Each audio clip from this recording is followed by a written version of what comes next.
बच्चों, स्वागत है आप सभी का अपने चैनल हिंदी एकेडमी क्लास में।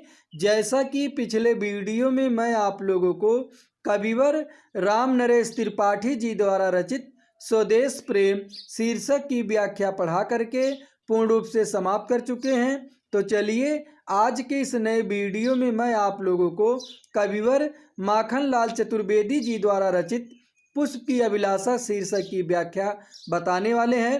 पुष्प की अभिलाषा शीर्षक की व्याख्या बताने से पहले मैं आप लोगों को सर्वप्रथम माखनलाल चतुर्वेदी जी का जीवन परिचय बताना उचित समझते हैं। तो चलिए अब हम आपको माखनलाल चतुर्वेदी जी का जीवन परिचय बताना शुरू करते हैं। आप लोग ध्यानपूर्वक उसको सुनिए।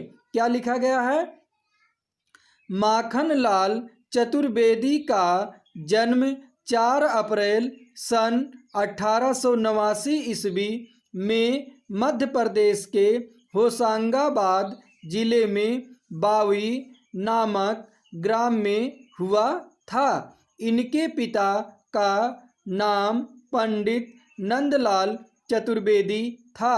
प्राथमिक शिक्षा प्राप्त करने के पश्चात इन्होंने घर पर ही संस्कृत, बांग्ला, गुजराती, अंग्रेजी आदि का अध्ययन किया।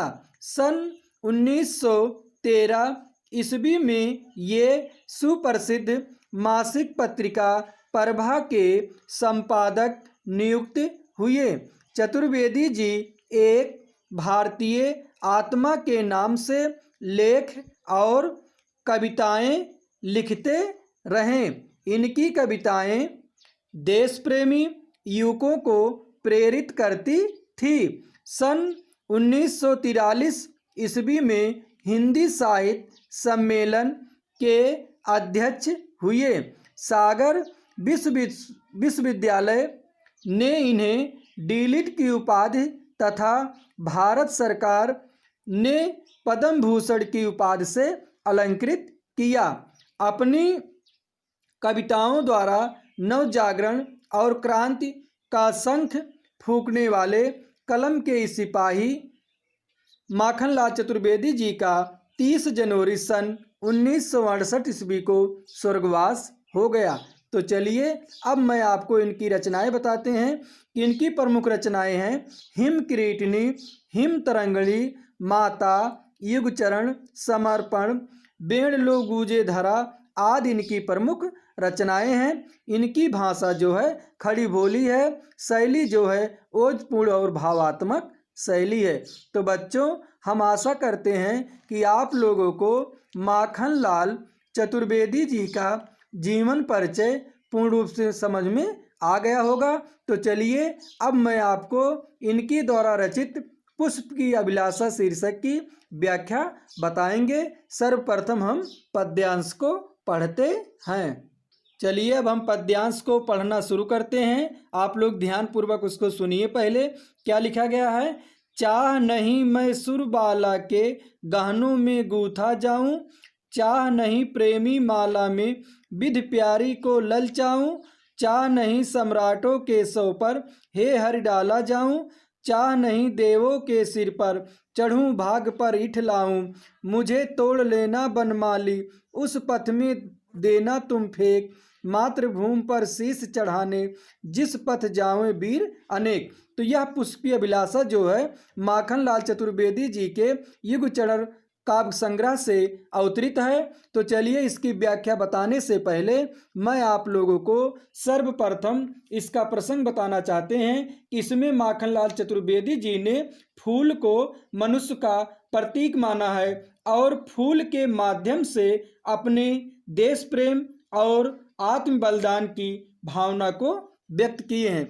तो चलिए अब मैं आपको इसकी व्याख्या करके बताते हैं कि पुष्प की अभिलाषा, यहाँ जो है पुष्प जो है फूल जो है अपनी इच्छा व्यक्त करता हुआ कहता है। किससे कहता है? माली से कहता है। क्यों माली से कहता है? क्योंकि माली ही बाग बगीचे और फूल की रखवाली करता है। इसलिए जो है फूल कहता है कि हे माली, यह चाह नहीं, मेरी यह चाह नहीं है, मेरी यह इच्छा नहीं है कि मैं सुरबाला यानी कि देवकन्या के गहनों में गूथा जाऊं। फूल कहता है कि हे माली, चाह नहीं, मेरी यह इच्छा नहीं है, मेरी यह कामना नहीं है कि मैं किसी देवकन्या के गहनों में गूथा जाऊं। चाह नहीं प्रेमी माला में विध प्यारी को ललचाऊं। और फूल आगे कहता है कि हे माली, मेरी यह भी चाह नहीं है कि मैं किसी प्रेमी की माला में गूथ कर किसी विध प्यारी को ललचाऊं, किसी प्रेमिका को ललचाऊं। चाह नहीं सम्राटों के सौ पर हे हर डाला जाऊं। फिर जो है फूल आगे अपनी इच्छा व्यक्त करते हुए कहता है कि हे हरि, हे भगवान, चाह नहीं, मेरी यह चाह नहीं है, मेरी यह इच्छा नहीं है कि मैं सम्राटों के सौ पर, सम्राटों यानी कि राजाओं के मृत शरीर पर डाला जाऊं। फूल जो है अपनी इच्छा व्यक्त करते हुए कहता है कि हे भगवान, यह मेरी इच्छा नहीं है कि मैं किसी राजाओं के मृत शरीर पर डाला जाऊं। चाह नहीं देवों के सिर पर चढ़ूं, भाग पर इठलाऊं, इठलाऊं यानी कि घमंड करूं। और फूल जो है अपनी इच्छा आगे व्यक्त करते हुए कहता है कि मेरी यह इच्छा नहीं है कि मैं किसी देवों के सिर यानी कि देवताओं के सिर पर चढ़ूं और अपने भाग पर इठलाऊं यानी कि घमंड करूं। फिर जो है आगे पुष्प जो है अपनी इच्छा को व्यक्त करते हुए कहता है कि मुझे तोड़ लेना बनमाली। वह अपने बनमाली यानी कि माली से प्रार्थना करता है कि हे माली, मुझे तोड़ लेना, यदि तुम मुझे तोड़ लेना तो उस पथ में देना तुम फेंक, तो तुम मुझे उसी ही पथ पर तुम फेंक देना जिस पथ पर मातृभूमि पर शीश चढ़ाने, जिस पथ जावे वीर अनेक, जिस पथ पर मातृभूमि पर अपनी शीश को चढ़ाने के लिए अनेक वीर जिस पथ पर जावें, तुम उसी पथ पर जो है मुझे फेंक देना। तो चलिए एक बार पुनः मैं आपको इसकी व्याख्या करके बताते हैं कि माखनलाल चतुर्वेदी जी कहते हैं कि फूल जो अपनी इच्छा व्यक्त करते हुए कहता है कि हे माली, चाह नहीं, मेरी यह इच्छा नहीं है मैं सुरबाला के गहनों में गूथा जाऊं, मैं किसी देव कन्या के गहनों में गूथा जाऊं। चाह नहीं प्रेमी माला में विध प्यारी को ललचाऊं। और फूल जो है आगे अपनी इच्छा को व्यक्त करते हुए कहता है कि यह मेरी चाह नहीं है, कि मेरी इच्छा नहीं है कि मैं किसी प्रेमी की माला में गूथ कर किसी प्रेमिका को ललचाऊं। चाह नहीं सम्राटों के सौ पर हे हर डाला जाऊं। फिर जो है फूल जो है अपनी इच्छा व्यक्त करते हुए कहता है कि हे हर, हे भगवान, चाह नहीं, मेरी यह चाह नहीं है, मेरी यह कामना नहीं है कि सम्राटों के सौ पर यानी कि राजाओं के मृत शरीर पर जो है मैं डाला जाऊं।